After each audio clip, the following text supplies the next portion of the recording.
Magandang umaga po sa lahat. Pagpalain po tayo ng Panginoon sa araw na ito. So simulan natin ang araw na ito sa pamamagitan ng ehersisyo.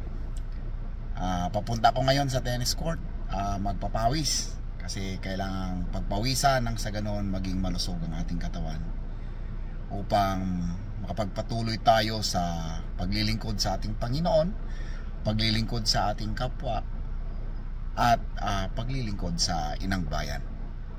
So today I would like to share a Bible verse with you.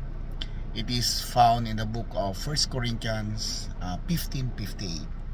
Sabi niya doon, "Therefore, my beloved brethren, be ye steadfast, unmovable, always abounding in the works of the Lord, for as much as ye know that your labor is not in vain in the Lord." So patuloy po tayong maglingkod sa ating Panginoon. Patuloy tayong maglingkod para sa ating pamilya, mga kamag-anak, mga kakilala, mga kapitbahay, and even para sa ating mga kaaway. Mahalin natin sila.